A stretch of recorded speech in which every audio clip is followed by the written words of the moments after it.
ఇచ్చినటువంటి ప్రశస్తమైన సమయాన్ని బట్టి మరి దేవునికి వందనాలు చెల్లిస్తూ మరి దేవుడు 2025 మొదలుకొని మరి చివరి మాసమైనటువంటి మరి చివరి పునరుద్ధాన దినం పరిశుద్ధ దినానికి మరి సజీవ లెక్కలు లెక్కించిన దేవునికి మరి వందనాలు చెల్లిస్తూ మరి ఈ దినం కొరకై ఏర్పాటు చేయబడిన వాక్య భాగంలో నుంచి మరి మనము ధ్యానించుకున్నాం. అంతకన్నా ముందు మరి ఆత్మ నడిపింపు కొరకు చిన్ని ప్రార్థన చేసుకుని వాక్య ధ్యానించుకుంటూ వెళ్దాం.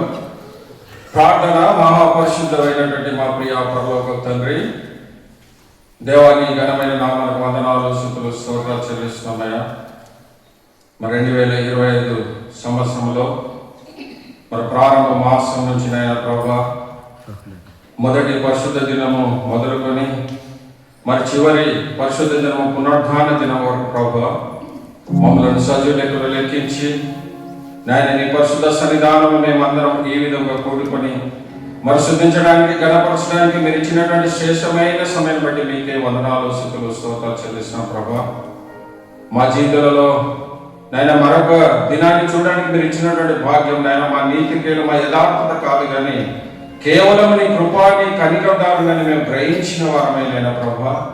మరి ఇచ్చినటువంటి దినాన్ని బట్టి మరి మమ్మల్ని మేము పరీక్షించుకొని పరిశోధించుకొని నీకు ఆయాసకరమైన మార్గము నాలో మాలో ఉందేమో ప్రభా మరి సరి చేసుకుంటుంటే ఆ హృదయాన్ని ప్రతి బిడ్డకు నాకును ప్రతి బిడ్డకు మీరు అనుగ్రహించమని వేడుకుంటున్నాము తండ్రి.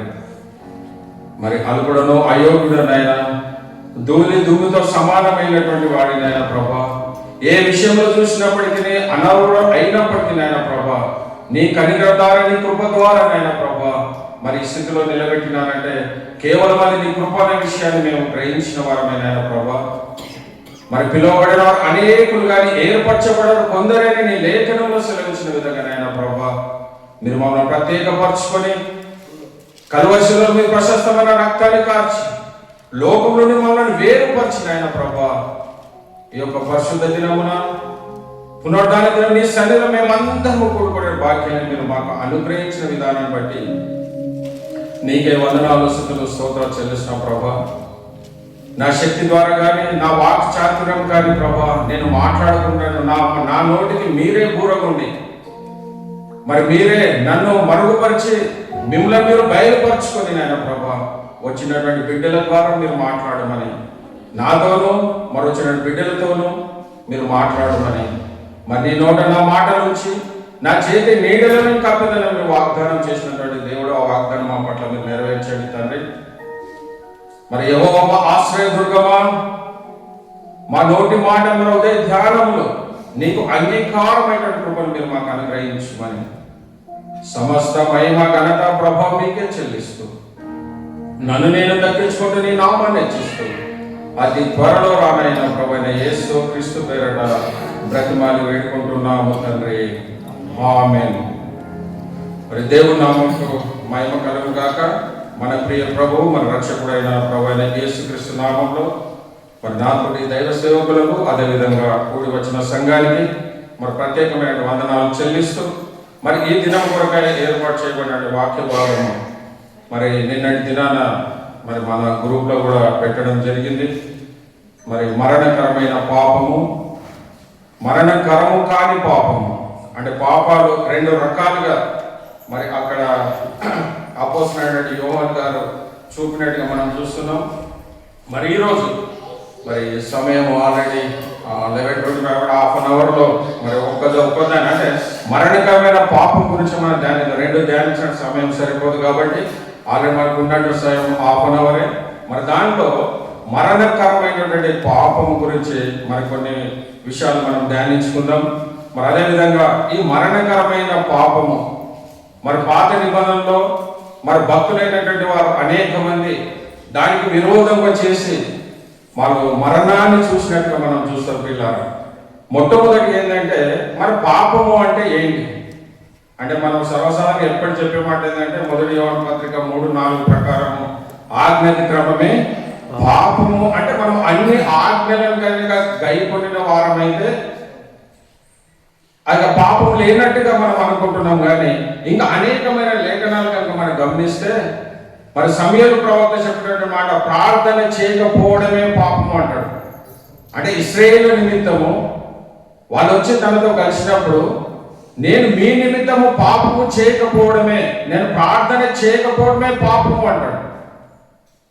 అంటే మరి మన గురించి మనమే ప్రార్థన కాదు, కానీ ఇతరుల గురించి కూడా మనం ప్రార్థించే వారికి ఉండాలి. అంటే మన హృదయంలో ఒకటే నాటుకున్నది అంటే నేను ఆజ్ఞలు పాటిస్తున్నారు, మరి నా లోపల ఏ పాపం లేదని నేను అనుకుంటున్నాం. కానీ మరి సమయాలు ప్రవక్త చెప్పినది 12:20 మరి చదవని సమయం లేదు, కానీ మరి 12:23 అని చెప్పినట్టు మాటను కానీ గమనిస్తే, మరి మీ నిమిత్తము ఇశ్రాయేలు నిమిత్తం నేను ప్రార్థన చేయకపోవడమే నా పాపం అని అంటాడు. మరి అదే కాకుండా రెండవది కనుక చూస్తే, మరి యాకోబు పత్రికలో 4:15 గమనిస్తే, మరి మేలు చేయగలిగి ఉండి ఆ మేలు కనుక మనం ఇతరులకు చేయకపోతే కూడా పాపం అంటున్నాం.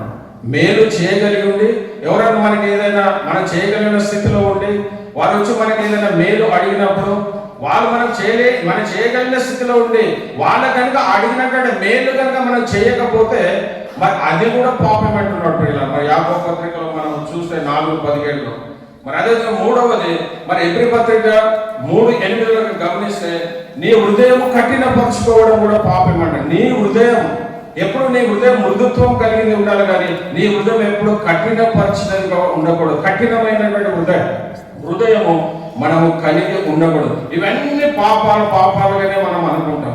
మరి ఇన్ని రకాలు ఉన్నప్పుడు మరి నేను అనుకున్నది ఏంటంటే, మరి ఇంకోటి మార్క్స్ 3:29 చూస్తే, మరి పరిశుద్ధాత్మ విరోధంగా మాట్లాడట. మరి దేవుడు పరిశుద్ధాత్మ దానికి విరోధంగా ఎవరిమైతే మాట్లాడతామో అది కూడా పాపమే అంటున్నాడు. కాబట్టి మనం బహు జాగ్రత్తగా, అంటే నేను ఆజ్ఞలో ఒకటే ఆజ్ఞాతిక్రమమే పాపం అని మరి ఆదాము చెప్పినటువంటి విషయాలే కాకుండా మరి ఇంకా ఇన్ని విషయాలుగా మరి పాపం అనేక రకాలు ఉంది. కాబట్టి వీటన్నిటి నుంచి మనం సరి చేసుకోవడానికి మన నూతన దేవుడు మరి 2020 సంవత్సరం కాలం అంతా కాచి కాపాడి మరి 2026 సంవత్సరం మనం ప్రవేశింపబోయే ముందు చివరి పునరుద్ధాన పరిశుద్ధ దినమున మరి ఏ పాపంలో మనం ఉన్నామో, ఏ బలహీనల చేత మనం ఉన్నామో వాటన్నిటిని కూడా మనం సరి చేసుకొని మన నూతన సంవత్సరంలోకి నూతనమైనటువంటి మరి ఆశ్రయం చేత మన నూతనమైన తీర్మానాల చేత మన నూతన సంవత్సరం ప్రవేశించాలి. కానీ ఇంకా పాత సంవత్సరం పాపాలన్నిటిని కూడా మనం ఇంకా 2020 ఏ విధంగా అయితే ముగింపబడుతుందో మన పాపాలు కూడా మనం ముగింపు చెప్పేవారికి ఉండాలి పిల్లలు. మరి అదే పాపాలు అదే ఆలోచన కలిగి మన నూతన సంవత్సరం ప్రవేశించినప్పటికీ అది వ్యర్థమే. కాబట్టి ఈ సంవత్సర కాలం అంతా మరి ఏ విషయంలో అయితే దేవునికి మరి అవిధేయంగా మనం జీవించామో, ఏ విషయంలో దేవునికి మనం లెక్కలేనటువంటి స్థితిలో మనం ఉన్నామో అవన్నిటినీ మరి నూతన సంవత్సరం మనం ప్రవేశించక ముందే వాటన్నిటిని దేవుడి సన్నిధిలో మనం ఒప్పుకుని వారమై ఉండాలి పిల్లలు. ఒకవేళ పాత జీవితం కలిగి ఉంటే మరి నూతన సంవత్సరం మనం ప్రవేశించినప్పటికీ మరి కొత్త బట్టకు ఎవరు కూడా పాత బట్టతోనే మరి పాత బట్టను వేయరు కదా. ఇప్పుడు కొత్త బట్ట ఏదైనా మనం తీసుకుంటే చినిగింది అనుకో, ఆ చినిగిదానికి ఏం చేస్తామంటే ఆ కొత్త బట్టను వేస్తాం, కానీ పాత బట్టను దానికి మనం కుట్టం దాన్ని. ఎందుకనంటే కొత్త బట్ట కాదు. మరి కొత్త సంవత్సరంలో మనము అడుగు పెడుతున్నప్పుడు మన పాత రోజు జీవితాన్ని మనం వదిలేసి నూతనమైన హృదయంతో ఒక తెలుసో తెలియకో ఈ సంవత్సరం అనేది తప్పులు చేసి ఉంటాయి. ప్రభువా మన నూతన సంవత్సరం నేను అడుగు పెడుతున్నప్పుడు నూతన సంవత్సరం దయాకిరణను అనుగ్రహిస్తున్నప్పుడు ఆ పాపాలతో నేను వెళ్ళకూడదు, కానీ మరి ఒక పాతవి గతించడం కొత్తవి మొదలైన అలాంటి విశ్వాసం కలిగి మరి మనం పరీక్షించుకొని మన నూతన సంవత్సరం మనం వెళ్ళగలిగితే మరి దేవునికి మహిమకరంగాను మన కుటుంబాలకు ఆశీర్వాదకరంగా ఉంటుంది. కాబట్టి అలాంటి కృపను కలిగి మరి అదే కాకుండా ఇంకా పాపం ఏంటంటే విశ్వాస మూలము కానిదేదో అది కూడా పాపమే. మన విశ్వాసం కలిగి ఉంటున్నామా, విశ్వాసం లేక మనం జీవిస్తున్నామా, మరి ఇన్ని రకాలుగా మరి మనం చూసినప్పుడు పాపం అంటే మన దృష్టిలో సర్వసాధారణంగా ఉన్నది ఒకటే, ఆజ్ఞాతిక్రమం పాపం అనుకుంటా. కానీ నువ్వు ప్రార్థన చేయకపోయినా, నువ్వు విశ్వాసంగా లేకపోయినా, నువ్వు మేలు చేయగలిగి ఉండి మేలు చేయకపోయినప్పటికీ మరి అది కూడా పాపం అనే విషయాన్ని మనం గ్రహించడం. వీటన్నిటిని కూడా మరి సంవత్సరంలో మనం ఏ విధంగా జీవించామో వాటన్నిటిని కూడా మరి దేవుడి సన్నిధిలో మరి ప్రభా నేను ఈ విషయంలో తప్పిపోయి ఉన్నానయ్యా, ఈ గత సంవత్సరం అంతా నేను తెలుసో తెలియక నేను పాపం చేశానయ్యా, వాటన్నిటిని కూడా నూతన సంవత్సరానికి నేను అడుగు పెడుతున్నప్పుడు నూతన హృదయం చేత మరి నూతనమైనటువంటి తీర్మానాల చేత మరి నూతనమైనటువంటి ఆలోచనలు కలిగి మరి నేను ఈ పాత రోజు జీవితాన్నంతా ఈ యొక్క 2020 సంవత్సరం ఏ విధంగా గతించిపోతుందో నా పాత రోజు జీవితం కూడా గతించి ప్రభావ మరి నూతనమైనటువంటి హృదయంతో మరి నీ సన్నిధిలో నేను కనబడాలని కావాలని అలాంటి ఆలోచన కలిగి మరి నూతన సంవత్సరం ప్రవేశిద్దాం ప్రియులారా. మరి ఈ రోజు ఏర్పాటు చేయబడిన వాక్యం కనుక మనం గమనించినట్లయితే మరి 2 పాపాలుగా మరి అపోస్తలుడైనటువంటి యోహాను గారు చెప్తున్న మాట మరి 5వ అధ్యాయము 16వ వచనం కనుక మనము గమనించినట్లయితే మరణకరము కాని పాపము చేయగా ఎవడైనను చూసినట్లా అతడు వేడుకొనను, అతన్ని బట్టి అతడు మరణకరము కాని పాపము చేసిన వానికి జీవము దయచేయను. మరణకరమైన పాపము కలదు, అట్టి దాని గురించి వేడుకోవాలని నేను చెప్పుటలేదు.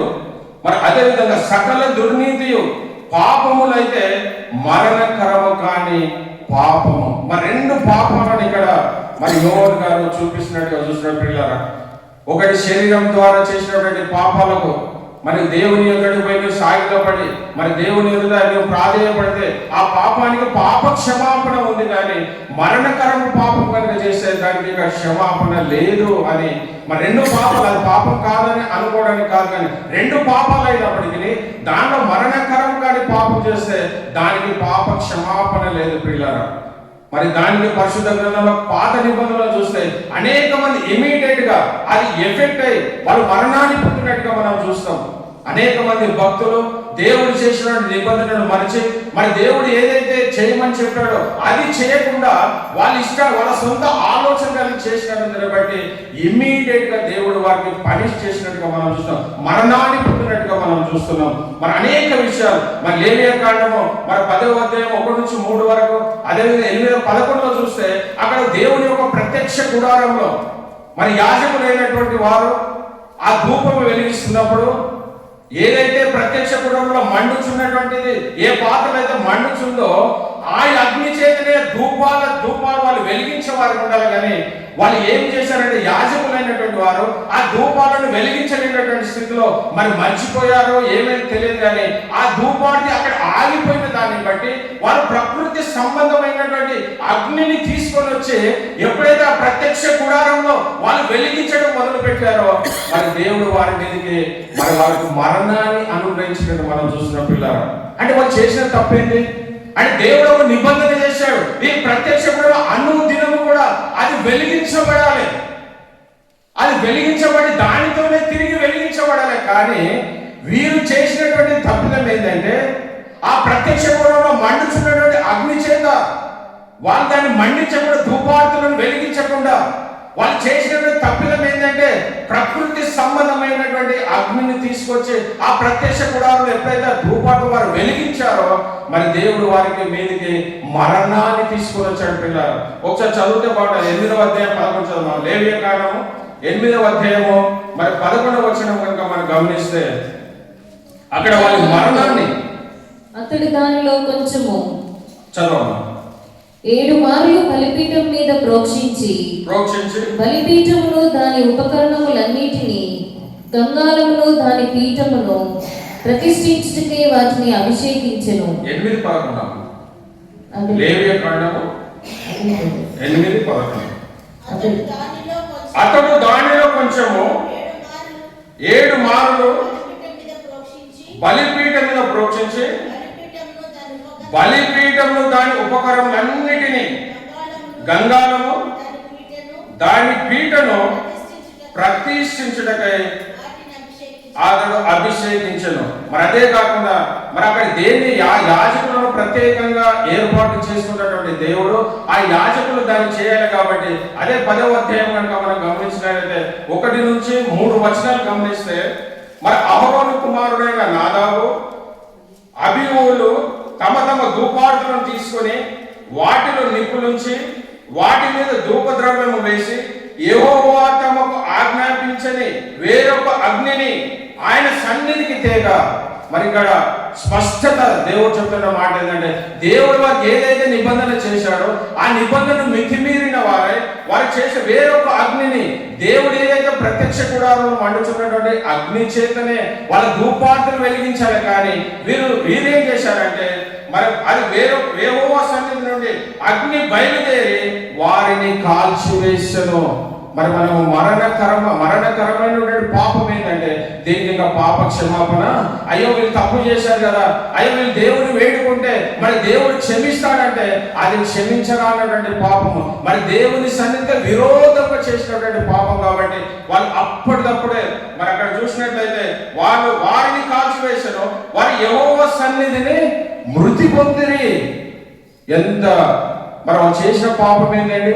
ఏదైతే దేవుడు వారికి చెప్పాడో ఆ నిబంధనను ప్రత్యక్ష గుడారంలోనే ఏదైతే మండుచున్న అగ్ని ద్వారానే అది మండించబడాలి. కానీ వీళ్ళు దేవుడు చెప్పిన నిబంధనను మర్చిపోయి వారి సొంత ఆలోచన కలిగి ఆ ప్రకృతి సంబంధమైనటువంటి అగ్నిని తీసుకొచ్చి మండించినప్పుడు వాళ్ళు ఏమైపోయారంటే మన పాప క్షమాపణ లేదు. దేనికి?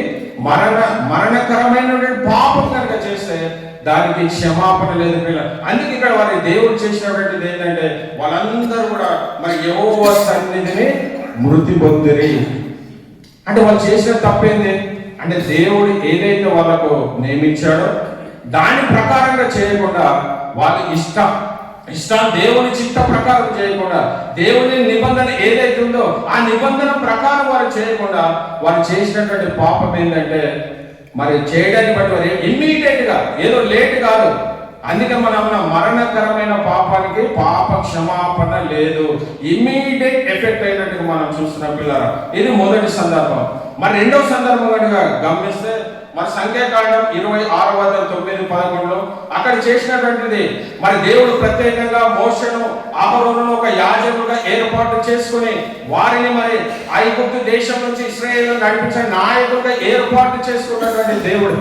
కాబట్టి వారిలో ఉన్నటువంటి వారికి ఒక ఆలోచన ఏమొచ్చిందంటే మీరే యాజకులా, మేము యాజకత్వం చేయకూడదా, మీకే ధర్మశాస్త్రం తెలుసా, మేము ధర్మశాస్త్రం ఎరగనటువంటి వారమా, మేమెందుకు చేయకూడదు, మేమెందుకు నాయకులుగా ఉండకూడదని ఒక ఆలోచన కలిగింది.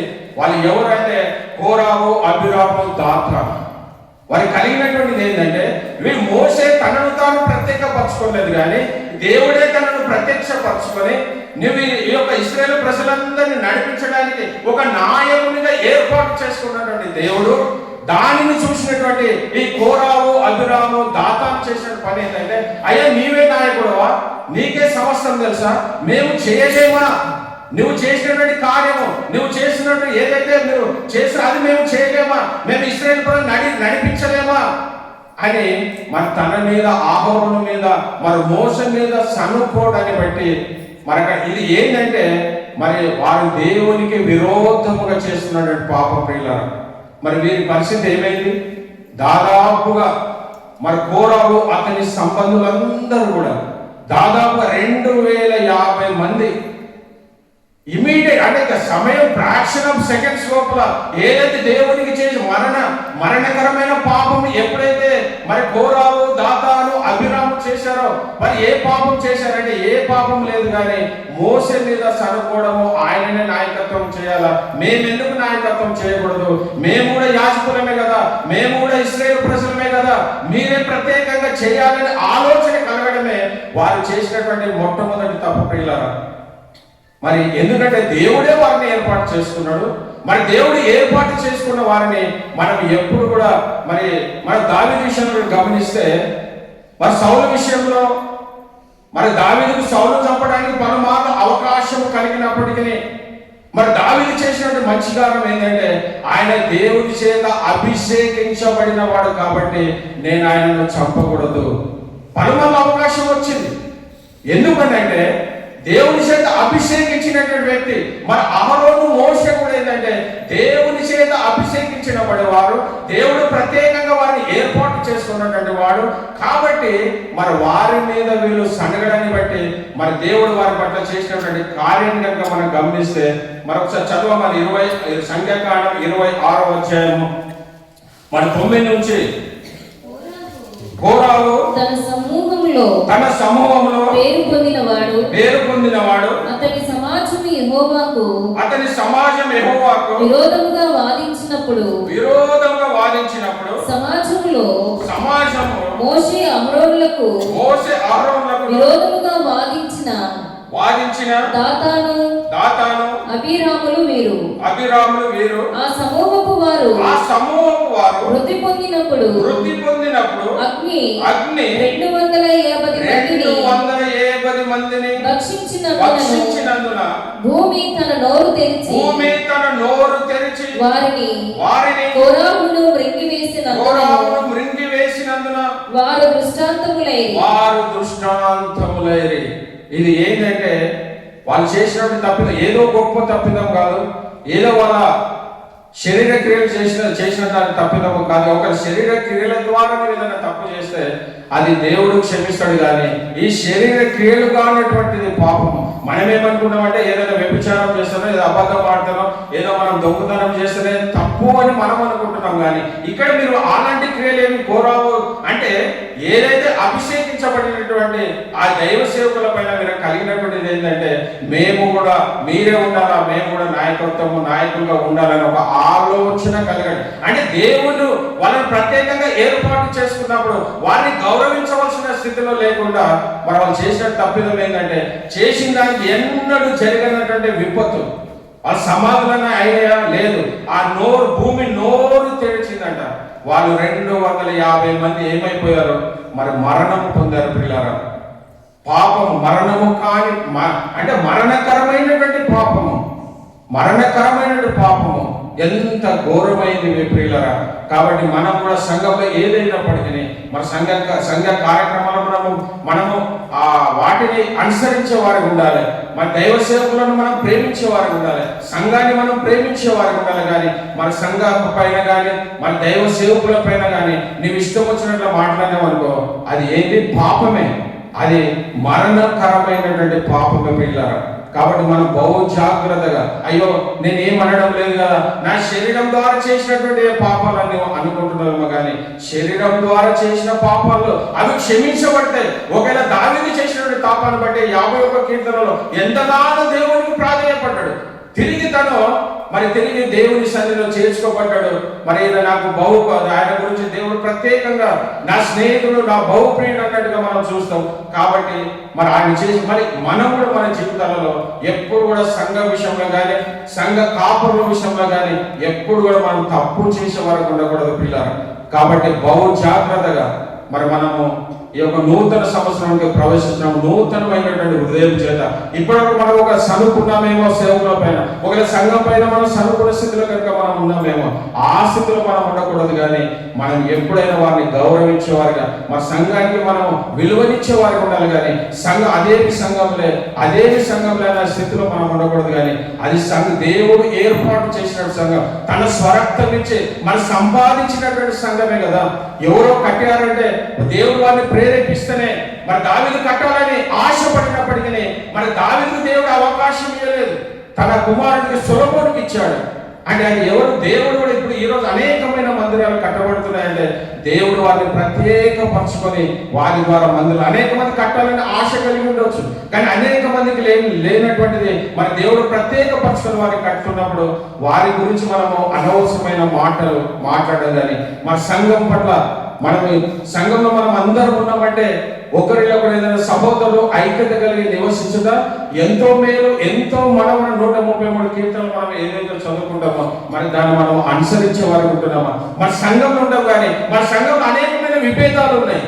కానీ ఆ విభేదాలన్నిటినీ కూడా మరి మనము సమాధి చేసి 2020 సంవత్సరం ఏ విధంగా అయితే అది ముగించబడుతుందో మనలో ఉన్న ప్రతి విధమైనటువంటి దానిని మనం ముగించేవారు అందరం కూడా ఒక ప్రేమ కలిగి, సంతోషం కలిగి, ఐక్యత కలిగి ఇంకా మన సంఘాన్ని అభివృద్ధి పరచుకునే స్థితిలో ఉండాలి. కానీ మన సంఘాన్ని ఇంకా మనము ఆ సంఘం పట్ల మనం అనేకమైన విషయాలు మాట్లాడడం సరైనటువంటి పద్ధతి కాదు పిల్లలు. మరి ఇక్కడ వీళ్ళు చేసినటువంటి సంఖ్యాకాండంలో చేసినటువంటి ఆ యొక్క కోరాహు, అభిరాహు, దాతాను చేసినటువంటి దానిని బట్టి దేవుడు నేల ఏదైతే నేల విడిచి ఏ విధంగా అటువంటి భయంకరమైనటువంటి మరణం పిల్లరా.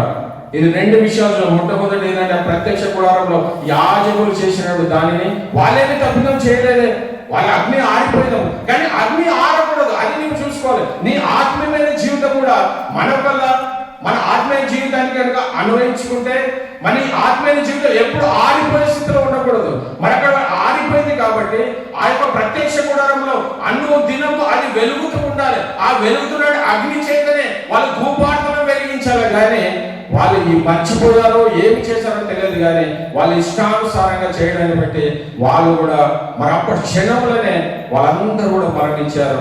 మరి రెండవది మరి కోరాబు, అభిరాము, దాతాను వాళ్ళకి కలిగినటువంటి ఆశ ఏంటంటే మేము కూడా నాయకులుగా ఉండకూడదా? నాయకులు ఉండడం అనేది మంచిదే, కానీ మీరే ఉండాలా, మీరే ప్రత్యేకంగా ఉండాలా అనే విషయము అది దేవునికి అయిష్టమైంది. కాబట్టి వాళ్ళందరూ కూడా మరణించినట్టుగా మనం చూసిన పిల్లలు. మరి మూడో విషయం కనుక గమనిస్తే మరి ఎరికో పట్టణంలో ఉన్నటువంటిది మరి మోషే చనిపోయిన తర్వాత యెహోషువ నాయకుడిగా ఏర్పాటు చేసిన తర్వాత ఆ యోర్దాను నదిని దాటి ఇక వాళ్ళు ఎరికో ప్రాంతానికి వచ్చినప్పుడు ఆ ఎరికో శపితమైనటువంటి ప్రాంతం కాబట్టి ఆ ప్రాంతానికి వాళ్ళు వచ్చినప్పుడు చేసినటువంటి కార్యం ఏంటంటే దేవుడు వారు చెప్పినటువంటిది వాళ్ళ యొక్క ఆ ఎరికో చుట్టూ కూడా వాళ్ళ దాని అంతా చుట్టూ 7 మార్లు దినము 7 మార్లు తిరగాలని దేవుడు ప్రతిరోజు ఒక రౌండ్ కొట్టడం, 7వ దినం మాత్రము 7 మార్లు తిరగాలని చెప్పినప్పుడు 7 మార్లు తిన గొప్ప విషయాన్ని మరి దేవుడు వారికి అనుగ్రహించినట్టు ఆ ప్రాకారం చుట్టూ తిరిగినప్పుడు గొప్ప అనుగ్రహం, దేవుడు గొప్ప కార్యము వారి పట్ల చేశాడు. కానీ అక్కడ దేవుడు చెప్పినది ఏంటంటే ఈ ఎరికో పట్టణము శపితమైంది కాబట్టి దీనిలోని ఏది కూడా మీరు తీసుకోకూడదు, ఏది కూడా మీరు తీసుకోకూడదు అంటే దేవుని ఆజ్ఞ ఏదైతుందో దానిని మర్చిపోయినటువంటి ఆకాను దేవుడు ఏదైతే నిబంధన చేశాడో ఆకాను చేసిన తప్పిదం ఏంటంటే దేవుడు ఏదైతే చెప్పాడో మరి ఆ మాటను లెక్క చేయని వాడిగా ఉండి తను కొద్దిగా మరి అక్కడ బంగారము, కొద్దిగా వెండి, సీనారు వస్త్రాలు ఏవో తీసుకోవడాన్ని బట్టి అవి తీసుకుపోయి తన గుడారంలో దాచిపెట్టాడు. ఎప్పుడైతే ఎరికో ప్రాంతం మీద విజయం పొందినటువంటి యెహోషువ ఆ ఆయి పట్టణానికి యుద్ధానికి వెళ్ళినప్పుడు ఆయి పట్టణం చాలా చిన్న ప్రాంతమే. ఈ ఎరికోను జయించినటువంటి వారు ఆ చిన్న ప్రాంతానికి వెళ్ళినప్పుడు వారిలో అపజయము పొందారు.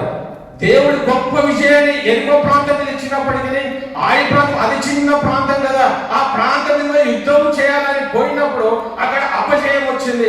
అపజయం వచ్చినప్పుడు యెహోషువ చేసినటువంటిది ఏంటంటే తన బట్టలు చింపుకొని దేవునికి ఆయన ప్రార్థించడము మొదలు పెట్టాడు. పిల్లలు ఎప్పుడైతే దేవునికి ప్రార్థించాడో మరి దేవుడు చెప్పినటువంటి కార్యం ఏంటంటే నేను ఏదైతే మీతో నిబంధన చేశానో ఆ నిబంధనను మీరు మితిమీరారు. చేసింది ఒకరే, కానీ ఆ ఇశ్రాయేలు అందరికీ కూడా దేవుడు చెప్తున్న మాట ఏంటంటే మీరు చేసినటువంటి తప్పిదం వలనే ఎవరు చేశారని తప్పిన వాళ్ళు ఆలోచించినప్పుడు ఆకాను మరి యెహోషువ 7వ అధ్యాయముగా మనం గమనిస్తే యెహోషువ 7వ అధ్యాయము 11-12 వచనాలు.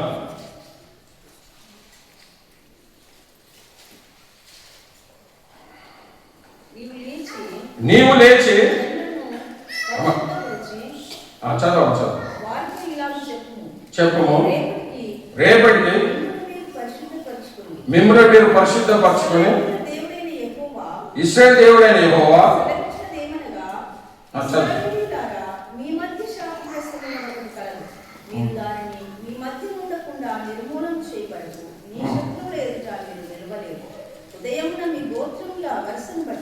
మీరు రప్పింపబడు. అప్పుడు యెహోవా ఏ గోత్రము సూచించునో అది వంశంలో వరుస ప్రకారం దగ్గరకు రావాలి. యెహోవా సూచించు వంశము కుటుంబముల ప్రకారం దగ్గరకు రావాలి. యెహోవా సూచించు కుటుంబము పురుషుల వరుస ప్రకారం దగ్గరకు రావాలి. అప్పుడు శపితమైన ఎవరి వద్ద దొరుకునో వానికి కలిగిన వారి అందరినీ అగ్ని చేత కాల్చివేయవాలి. ఏలయనగా వాడు యెహోవా నిబంధనను మీరి ఇశ్రాయేలులో దుష్కార్యం చేసిన వాడు అని. అక్కడ జరిగినటువంటి విషయం ఏంటంటే మరి ఎవరు చేశారని చెప్పినాడు. ప్రతి గోత్రం నుంచి కూడా మరి యెహోషువ గోత్రాన్ని పిలిపించి మాట్లాడుతున్నటువంటి సందర్భంలో ఎవరు చేసిన వాళ్ళకి కావాల్సిన శిక్ష ఏది ఇవ్వాలని వాళ్ళు అడుగుతున్నప్పుడు అదే మరి మనం 19వ వచనం కనుక గమనిస్తే మరి అదే 7వ అధ్యాయము మరి అప్పుడు యెహోషువ ఆకానుతో నా కుమారుడా ఇశ్రాయేలు దేవుడైన యెహోవాకు మహిమను చెల్లించి ఆయన ఎదుట ఒప్పుకొని నీవు చేసిన దానిని మరుగు చేయక నాకు తెలుపమని నేను వేడుకొనుచున్నానని చెప్పగా యెహోవాకు విరోధంగా నేను పాపము చేసినది నిజము. దోపుడు సొమ్ములో ఒక మంచి సీనారు వస్త్రమును 200 తులముల వెండిని 50 తులముల ఎత్తుగల ఒక బంగారు కమ్మిని నేను చూచి వాటిని ఆశించి తీసుకుంటేనే అదిగో నా డేరాల మధ్య అది భూమిలో దాచబడినది, ఆ వెండి దాని క్రిందనున్నదని ఉత్తరమిచ్చి తాను చేసినదంతా ఒప్పుకొనెను. అప్పుడు యెహోషువ దూతలను పంపగా వారు ఆ డేర యొద్దకు పరిగెత్తుకుని వచ్చినప్పుడు అది డేరాలో దాచబడి ఉండెను. మరి ఇక్కడ చెప్పినటువంటిది ఆయన చేసిన తప్పిదం ఏంటంటే, ఆ చేసిన దానిని బట్టి తన వారందరూ కూడా మరి ఇమ్మీడియట్ గా వారందరినీ కూడా మరి చనిపోయినట్టుగా మనం చూస్తున్నాం పిల్లరా. మరి ఆయన చేసింది దాన్ని శపితమే. అయ్యి ఎట్లాగే ఈ దేశం అంతా కాలిపోతుంది కదా, ఈ దేశంలో ఏముంటారో దేవుడు దీన్ని నాశనం చేయబోతున్నాడు కదా అని చెప్పి తన కలిగినటువంటిది ఏంటంటే ఒక చిన్న ఆశ కలిగింది. ఆ బంగారాన్ని, ఆ సీనార వస్త్రాన్ని, ఆ వెండిని చూసినప్పుడు అయ్యో ఏమైనా శపితమైన దేవుడు చెప్పాడు కానీ ఏమైతుందిలే, ఎవరికి తెలుస్తుందిలే అనుకున్నట్టు తను కలిగినటువంటి ఆలోచన కలిగి తాను చేసినటువంటి తప్పిదాన్ని బట్టి అక్కడ ఉన్న తనతో పాటు ఉన్న వారందరూ కూడా మరి మరణము పొందినట్టుగా చూస్తున్నాం పిల్లరా. అంటే ఇదేంటంటే మరణకరమైనటువంటి పాపమే. ఈ పరిశుద్ధ మరి పాత నిబంధనలో మరి ఇంకొక సందర్భం, మూడు సందర్భాల్లో కూడా ఎక్కడైనప్పటికీ నేను చేసినట్టు పాపాన్ని బట్టి వారు ఇమీడియట్ గా మరి వాళ్ళు మృతి పొందినట్టుగా మనం చూస్తున్నాం. దానికి పాప క్షమాపణ లేనటువంటి పాపం. కాబట్టి ఈరోజు నువ్వు నేను మరి ఏ స్థితిలో మనం ఉన్నప్పటికీ దానిని సరి అయినటువంటి రీతిలో మనం అనుకోవచ్చు. శరీరంతో చేసిన పాపాలే మరి అవే పాపాలని నువ్వు అనుకోవడం, కానీ శరీరంతో కాకుండా నీ ఆత్మ సంబంధమైన పాపాలు కనుక నువ్వు చేస్తే దానికి ఒక పాప క్షమాపణ లేదు. కాబట్టి మరి మనం జాగ్రత్త పరుచుకుందాం పిల్లారా. మరి ఇంకో విషయం, మరి ఎప్పుడైతే మరి దావీదు రాజు అయిన తర్వాత తనకు మొట్టమొదట కలిగినటువంటి ఆశ మరి ఆ యొక్క మందసమును అభినాదాబింటిలో ఉన్నటువంటి మందసాన్ని తేవాలని ఆశ కలిగినప్పుడు తను తన పనివారందరితోనే మరి ఆ సైనాధిపతులతోనే అందరిని తీసుకొని పోయి ఆ యొక్క మందసము అభినాదాబింటిలోని తీసుకొని వస్తున్నటువంటి సందర్భంలో మరి 20 సంవత్సరాలు అభినాదాబింటిలో ఉన్నప్పటికీ వాళ్ళు ఏనాడు కూడా ఆశీర్వాదం పొందినట్టుగా లేదు. కానీ ఎప్పుడైతే ఈయన కలిగినటువంటి ఆశ ఏంటంటే నేను రాజునయ్యాను కాబట్టి ఆ యొక్క మందసము తేవాలని ఆశ కలిగినటువంటి దావీదు ఎప్పుడైతే మందసమును తీసుకొని వస్తున్నటువంటి సందర్భంలో మరి ఉజ్జా, అభినాదు యొక్క కుమారుడైనటువంటి ఉజ్జా ఆ యొక్క బండిని ఏదైతే ఆ బండి మీద పెట్టినటువంటి మందసము మరి ఇక్కడ ఆ యొక్క రోడ్డు ఇట్లు ఉన్నటువంటి సందర్భాలలో మరి బండి ఇట్లా ఒరిగినప్పుడు ఆ మందసము ఒరిగినప్పుడు తన కళ్యాణ అయ్యో మందసము పడిపోతుందేమని తన చేయి పెట్టాడని. అంటే మరి మీరు అనొచ్చు అయ్యో తప్పేందయ్యా, మరి పడిపోతుంది కాబట్టి చేయి పెట్టాడని. అది దేవుడు నియమించినట్టు ఏంటంటే అది యాజకులు మాత్రమే ముట్టాలి, ఎవరు బట్టి వాళ్ళు ముట్టడానికి వీలు లేదు. యాజకులను దేవుడు లేవీయులను ప్రత్యేకంగా ఏర్పాటు చేసుకున్నాడు. దాని మోయేవారు ఒకరు, మరి దాంట్లో ఉన్నటువంటి వస్తువులను శుభ్రపరిచేవారు ఒకరు, వాళ్ళు ఆ దేరాలు ఎక్కడ వేసినప్పుడు ఆ దేరాలు మోసేవారు ఒకరు, ఆ కహాతీయులు వాళ్ళందరూ కూడా ప్రత్యేకపరిచాడు. కాబట్టి అయ్యో మందసం పడిపోతుంది కదా అనేసి ఆ మందసాన్ని ముట్టడానికి పోయాడు. మరి ఆ మందసం ఎప్పుడైతే ముట్టాడో మరి ఆయన అక్కడ స్పాట్ డెత్ అయినట్టుగా మనం చూసాం పిల్లలు. అంటే ఇది ఏంటి ఆయన చేసిందంటే మరణకరమైనటువంటి పాపం. మనం ఇప్పటికి 4 సందర్భాలు మనం చూసాం. 4 సందర్భాలలో కూడా మరి ఎక్కడ చూసినప్పటికీ జరిగినటువంటిది ఏంటంటే మరణము. అది మన ఏదో లేట్ కాదు, ఇమీడియట్ గా ఏ తప్పిదం చేసినప్పటికీ ఆ మరణకర పాపం చేసిన ప్రతి వారు కూడా మరి ఇమీడియట్ గా మరి వాళ్ళు మరణాన్ని చూసినట్టుగా మనం చూస్తున్నాం. మరి చివరిగా మరి మనం కొత్త నిబంధనలు కూడా ఒక మాటను చూసుకొని మనం ముగించుకుందాం. సమయం కూడా అయిపోయింది కాబట్టి మరి నేను చిన్న సమాపన 5 నిమిషాలు క్లోజ్ చేసుకుందాం. మరి కొత్త నిబంధన అయ్యా ఇదంతా పాత నిబంధనలు మనం చూసాం కదా, మరి కొత్త నిబంధన ఇలాంటిది ఏమైనా జరిగిందా అని కనుక మనం ఆలోచిస్తే అపోస్తుల కార్యము మరి 5వ అధ్యాయం 3:6 చూస్తే ఎప్పుడైతే అక్కడ జరిగినటువంటి అననీయ సఫీరా వాళ్ళు చేసినటువంటి పరిశుద్ధాత్మకు వారు విరోధంగా పాపం చేయడాన్ని బట్టి అయ్యా ఆయనే పాపం చేశారండి, మీరు పరిశుద్ధాత్మ విరోధంగా ఏంటి అంటే వాళ్ళు పొలం నమ్మారు.